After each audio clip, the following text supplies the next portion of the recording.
Hey,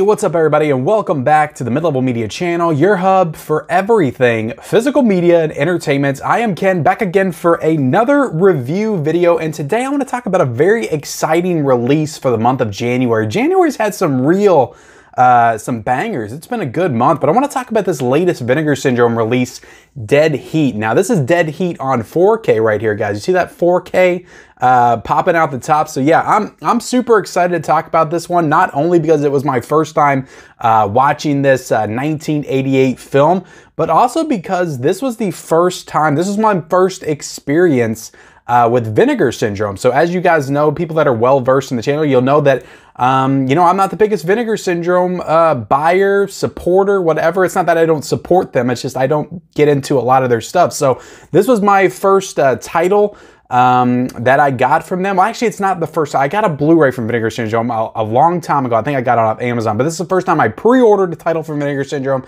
and got something shipped from Vinegar Syndrome on the day of. So actually a day early. So yeah, I'm super excited to talk about this one, guys, not only because I get to talk about this movie for the first time, but also my first experience with this boutique label. Before I do, guys, though, I want to ask, if you are not yet a subscriber to the Mid-Level Media channel, what are you waiting for? Hit that subscribe button for more great content. I do all kinds of stuff on this channel, mostly centered around the world of physical media. I do new Blu-ray and 4K reviews like this, you know, boutique, new titles, just all kinds of stuff. I do Blu-ray hunting, vlog videos. I do collection updates, live streams with other collectors, a physical media report every single Monday, just all kinds of stuff. If you like Blu-rays and DVDs and 4Ks and all the physical media stuff, hit the subscribe button. Also, be sure to like the video and comment down below, guys. I want to know what's your thoughts on this movie, Dead Heat. Did you pick up this Vinegar Syndrome 4K? Let's get into talking about the movie first, because I do like talking about the movie itself, and then we'll talk about the transfer and just this overall Vinegar Syndrome release. But yeah, Dead Heat. So this is a movie that came out in 1988, kind of like a buddy cop horror sci-fi mashup type film. It's starring Treat Williams, who is it Treats or is it Treats? I never know which one to say. It's spelled Treat, but I think it's pronounced Treat. Anyway, I'm getting off on a tangent. But yeah, he came out in one of my favorite movies, favorite monster movies of all time, 1998, and that's Deep Rising. I love Deep Rising. I used to watch it all the time.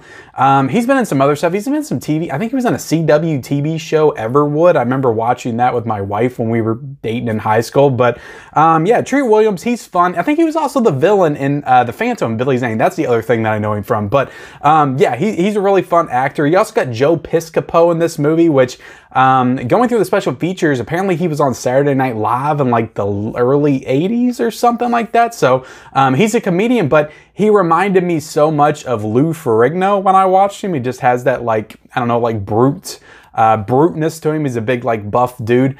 And he looks like Lou Ferrigno in the face. It just looks just like him. Overall, as a movie, I really enjoyed this one. It is silly, it's goofy, it's tongue-in-cheek. It's kind of a comedy, it's a buddy cop movie. There's some good action in it. It's very violent, which I do enjoy. And then you have the zombie element. There's this whole, like, mad scientist, you know, experimental thing where they're trying to, like, reanimate corpses with this, like, machine that, like, electrocutes them and brings them back to life. You have this, like, laboratory that's, like, hiding in plain sight, but it's performing all these, like, weird experiments and stuff on people. So that's like your science fiction element. And I don't know, I thought this was a really fun, entertaining movie. I thought that Joe Piscopo and Treat Williams had some really good chemistry together. I liked them as a pair. I think it's really strong in like the first 20 to 30 minutes, just kind of establishing their dynamic together. And there's some really cool, like, fun action sequences, particularly in those first 20 to 30 minutes, where the movie kind of, not necessarily goes off the rails, but I think it kind of slows down in the middle a little bit. Kind of lost my interest. I really wasn't, it didn't feel like it was doing anything story-wise. And you know, like I said, it didn't really go off the rails, but I kind of felt a little bored in the middle of this movie. And it's only 88 minutes, so I didn't like that. But then it kind of picks up in the last 30 minutes, and the last, like, 15 minutes of this movie are really strong and really fun, and I loved everything about him. Like, Treat Williams just goes like full Terminator in those last like 15 minutes. I loved it. So I guess I should talk about like what this movie's about. So basically there's like two cops, and in the beginning they're taking down these jewel thieves, and they end up like blowing them up and killing them and stuff like that in the streets. And then when they get autopsies, they discovered that these people had already died before. So they were already on like their second life, and they're wondering why that happens. And they discover that they from this laboratory. So then they investigate the laboratory, and one thing leads to another, and Treat Williams gets turned into a zombie. He dies and they reanimate him, and he comes back as a zombie. So now him and Joe Piscopo are trying to solve the mystery of just like how, like who's behind all this and stuff while he's decaying. Kind of like a ticking clock situation, because he's decaying, he's gonna die, he's only got so much time left, so they're trying to work out the mystery of this. And then you have the woman that's like the representative of this laboratory that's like trying to help him, but if you don't know if she's like fully on their side in the movie. And then you have his ex-girlfriend that's like the coroner, and she's helping them as well. So like I said, it goes in some interesting directions, but it kind of lost me a little bit in the middle. I think it gets a little dull, but overall I really enjoyed the movie. I think it's fun. There's some fun antics there with the zombie stuff, and there's some really good like gore sequences, some really good makeup effects. Like I'm thinking of the girl in the bathroom, her face is like melting off, she like full on turns into a skeleton. That's an incredible sequence. But yeah, there's some good stuff in this movie. Like I said, it is violence. Like it is violent as hell. There's a scene at the end where Treat Williams literally goes into the laboratory. He's got a machine gun. This other guy he runs into has a machine gun. They are shooting each other for a good minute with their machine guns, and none of them are falling out because they're both dead. They're both zombies. So they're just shooting each other, and they're just like blowing each other apart. And it's absolutely hilarious. And it's funny because in the special features, the director talks about how that sequence was much longer and they had to edit it down. So you also got Vincent Price in this movie, which was pretty cool. He was in this movie kind of at the end, and yeah, he plays a pretty fun part. He's only in it for maybe about 10 minutes, but it was cool seeing an older Vincent Price, because he's probably 70 or 80 in this movie. It's one of his last movies that he ever did. You also have the dad from A Christmas Story and Billy Madison. Those are the two main things I know from. But he's also in Kolchak the Night Stalker, which is a TV series, a mystery TV series, but I had never seen. But I think Kino put out a whole set of that. But I don't know the guy's name. I think Darren McGavin, I think is what it said. But yeah, I just know him as the dad from Christmas Story. He's in this movie, and he's kind of a villainous type character as well. But overall, guys, I really enjoyed this movie. It's not like the best movie. It's definitely pretty schlocky. It's very 80s. It's very cheesy, as I like to say when I'm describing some of these older like 80s movies, but it's really fun. It's an interesting premise, and yeah, like I said, it's just it's a lot of different things in one. So if you're looking to have your horror needs satisfied, your comedy needs satisfied, your science fiction, your action, it's got like everything in just one package. So yeah, it's pretty cool just for that. So I gave it a 3 out of 5 on Letterboxd. Like I said, it's a fun movie, but it's not winning any of awards. I don't think it won any Oscars or the Golden Globes back in the 80s, but it is a really cool title. And from a lot of people, what they're saying is this is a very different kind of title for Vinegar Syndrome to release. They're usually releasing some of these super obscure like 70s, 80s horror movies that nobody's ever heard of. So to put a title out like this is actually pretty cool. So getting into the actual transfer and just visual quality of this release. So this is a newly scanned and restored in 4K from its 35mm original camera negative. So I thought that this looked fantastic across the board. This movie looks great. And I watched a little bit of the Blu-ray because this does include the Blu-ray disc as well, which is actually pretty cool. The Blu-ray, the colors are very dull. There's kind of like what feels like a white filter just over it. Just looks very like pale and dull with that Blu-ray. They really livened up the colors with this one, which it does have HDR, so I imagine that's why. Like right from the beginning, I noticed when Joe Piscopo and Treat Williams are driving down the street, like they're driving in this like bright red car, and that car just pops. It looks incredible. But the skin tones look great. Like some of the sequences in the laboratory itself, there's a lot of blues and stuff going on. Some of like the special effects stuff doesn't look the best, but I imagine it doesn't look the best like on Blu-ray or DVD or anyway. This is just definitely probably the best way, especially especially since I watched the Blu-ray, that you're gonna see this movie. But yeah, I thought all the colors popped. Some of the sequences, like the whole sequence with the girl's face melting and stuff, looked fantastic in 4K. And I'm gonna be showing some of those pictures that I took. But yeah, facial detail looks great. The movie just really pops. There's a really solid grain structure. I would say in some parts, like some parts didn't have hardly any grain at all, but then others were very heavy on the grain. But I didn't mind it because it makes it look like an actual film. So I do appreciate the grain in there. But like I said, some of it is more grain heavy than other sequences. I thought it looked fantastic. And yeah, my first experience with Vinegar Syndrome, and they did a hell of a job with this release. I'm going to be honest, this movie looks fantastic. So no problems with the 4K. So if you remember watching this movie on regular TV back in the day, on DVD, VHS, this is the definitive way to own this. So if you're a fan of this movie, you're gonna want to jump on this set, I'm telling you. Getting into the audio, it is an English DTS HD Master Audio 2.0. So no problems with the audio. I thought it sounded great across the board, but I am just listening to it on a soundbar. So it doesn't look like they made any vast improvements with the audio. I'm pretty sure it maintains the same from the Blu-ray release, but it's a solid sound mix and it sounded fantastic. So let's get into the actual greatness of this release and talk about it. Vinegar Syndrome does some great artwork, great packaging.